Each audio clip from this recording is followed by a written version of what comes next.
အားလုံးပဲမင်္ဂလာပါကျွန်တော်ခုရောက်ကြပေးထားတာလေးကတော့ကျွန်တော်တို့အော်တိုပန်လေးကိုကျွန်တော်တို့တွားရောက်သက်ဆိုင်ပေးထားတာလေးကိုကျွန်တော်ဗီဒီယိုရိုက်ပေးထားပြီးဖြစ်ပါတယ်ခင်ဗျာဒီကောင်လေးကိုတော့ကျွန်တော်တို့ပြီးခဲ့တဲ့ဘက်ကကျွန်တော်တို့တစ်တော့မှာပေါ့နော်ဝှက်ရှော့ဇက်ကကြီးကြားနဲ့တယ်ကျွန်တော်တို့ကြီးကြားမြောက်မှာလုပ်ရမယ်ဆိုတော့ကျွန်တော်တို့အော်တိုပန်လေးသက်ဆိုင်နိုင်ရင်အမှဝှက်ရှော့ဇက်ကအကောင့်စီကောင်းမယ်ဆိုတော့ကျွန်တော်တို့အော်တိုပန်လေးကိုကျွန်တော်တို့တွားရောက်သက်ဆိုင်ပေးထားတာလေးကိုကျွန်တော်ဗီဒီယိုရိုက်ပေးထားပြီးဖြစ်ပါတယ်ခင်ဗျာဒီကောင်လေးကိုတော့ကျွန်တော်တို့ငါးမှုအားလေးကိုကျွန်တော်တို့တွားသက်ဆိုင်ပေးထားတာလေးကိုကျွန်တော်ရိုက်ပေးထားပြပါတယ်ခင်ဗျာကျွန်တော်တို့ဆိုင်ကွန်စိတ်ရင်စားပေးမှာဆိုရင်အဝိရှော့စနဲ့ပတ်သက်တာရေကသက်တာနဲ့ပတ်သက်တာအဲကွန်နဲ့ပတ်သက်တာများကိုကျွန်တော်တို့အင်ရောက်ပြီးဆောင်ရွက်ပေးရရှိပါတယ်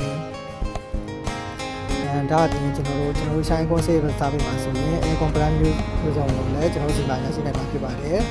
ကျွန်တော်တို့ဆိုင်ကွန်စိတ်ရင်စားပေးကိုဆက်သွယ်ခေါ်ဆိုရမယ့်ပုံစံပါတော့266ရှင်546ကို399985 9 comment ဖြစ်ပါတယ်ဒီ